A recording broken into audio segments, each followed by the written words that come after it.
Morning, Nigel. With 5 games to go of this Sky Bet League One season, what's the mood like in the camp? Despite the last 3 defeats, it's okay. Just disappointed that we haven't got at least a point from the 3 games and the 3 performances. Argument to say we could have won 1 or 2 of the games and certainly shouldn't have lost all 3. But typical of the season so far, 1-goal games and those key moments in the games not going our way, whether it be decisions in the last game against Orient or deflections in the box, that sort of thing, hitting the underside of the bar, hitting the post at Huddersfield. You're quarter of an inch, half an inch from them going in rather than rebounding out. Yeah, it seems a long time ago now that you left One Call Stadium with nothing to show for a good performance against Leyton Orient. How do you reflect on it now that the dust has settled? Just like that, in terms of, I was talking to Stephen Quinn and he sat upstairs with our analyst Matty and watched the game, and he said there's nothing, like we've said, there's nothing wrong. You get a different perspective up there. There's nothing majorly wrong, just those little things that we're getting punished for. 2 fantastic finishes. I thought 3. Their 3 goals were brilliant finishes. He hit the first one out of nowhere and we should have defended it a bit better in the box. But Kelman's next 2 finishes, and that's the difference sometimes as well, what other people do against you. He did the same on Saturday at Crawley. When you get somebody in that vein of form who can finish like that, once again, it's the difference sometimes.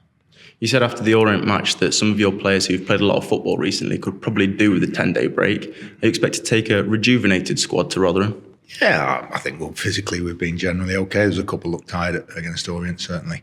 Bailey Cargill being one, played a lot of football, a lot of minutes. He'll be the one that benefited more than anybody from the rest. Deji the same, played a lot of football and had a baby recently as well, so I'm not sure what his sleep patterns are like at the moment. Hopefully it won't have done the majority any harm. The lads will have trained and ticked over and will be ready to go at Rotherham and then Reading. Over 2,000 Stags fans will be backing you from the away end at Rotherham. How much are you looking forward to the game on Good Friday? Can't wait. I think it'd be a different prospect than it would have been a few weeks ago. Obviously Matty Hamshaw's come in, they've won 3 out of 4. Talk about a slightly rejuvenated Rotherham will be playing. The squad that they have is one of the as good as there is in the league, and we're not too far behind them in the league, which shows I think how well we've done this season as well. So it'd be nice to get a result. We need a win from 5 games, I think. Looking at the table and looking at the other teams below us, I think 1 win will do it. It means that the others have to win 3 out of 4. Which is unlikely at this stage of the season. But we need a win from our last 5 games. What's the latest on the injury front? George Maris, encouraging, came through the 30 minutes that he did against Orient, so he should be fine. He's trained this week. Matty Craig's done a bit of training. We'll see how he is. Will Evans is the biggest concern with the gash on his foot, which is still quite a nasty one.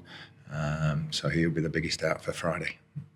One player that you left the door open ajar for potentially returning again towards the end of the season was Gregory. What are the chances that you'll see him again towards the end of the campaign? Well, certainly not over Easter, and he hasn't joined in any formal training. He's doing some running on his own 1-to-1 and stuff, so that's at the stage he's at now with his rehab. But there's no plans to risk him. Unless he's absolutely flying, and we need someone in the last couple of home games, and it may well get down to the last week, 2 home games with Peterborough and Exeter. And if it does, there's an outside chance he might be around. Someone who's made a good impact since joining the club is Dom Dwire. How impressed have you been with him? Well, the first time he came training with us for a few days, and everybody was impressed. We know he's not up to speed. He hasn't played for 6 months. But what we did see was little moments where he can finish, and I think he's shown that in the 4 games that he's featured in. He's a natural finisher. He's done it for 10 or 15 years, at quite a high level in the US, and that's pretty evident when you see him play. With Dom's 3 goals in 3 games, 2 from the bench, 1 from the start, are you seeing the benefit of having a few more attacking options to choose from? Yeah, something we talked about, didn't we, in January, and then when we brought him in, you can't have too many. And especially when we've got Oates and Gregory sitting, and now Will Evans sitting in the treatment room, we need those options. Thought Lucas did very well going back up there against Orient as well, held the ball up. Certainly made the 2nd goal for us. So we need them because you will always get a striker or 2 injured. very rare. If you carry 5 strikers, it's very rare you'll have all 5 fit at the same time. And I think we're carrying 6 at the moment, but 3 of them are injured. Looking at Friday's match in a little bit more detail, what are you expecting from the Millers? Exactly what they've done in the last few games. I think their low point was obviously losing to Crawley. Steve went after that. Matty's come in. Matty Hamshaw knows the club, and Andy Warrington inside out, having spent so many years there. So it was a very sensible appointment till the end of the season, I think. And they've got them going a bit. They have some very good quality players. When you look at likes of Sibley, and we know Joe Powell from our time at Burton. Adofin's as good a centre-half as there is in the league. So they have some very talented players. Given the quick turnaround over the Easter period, how much will fitness play a key factor? It always is, and the ability also to make 3 or 4 changes and not weaken the side, which we did over key periods, over Christmas certainly. So we'll see everything into Friday, trying to get a result. And then we look at it after that. But this stage of the season, I think it's different over Christmas because you've got 20 odd games left or whatever.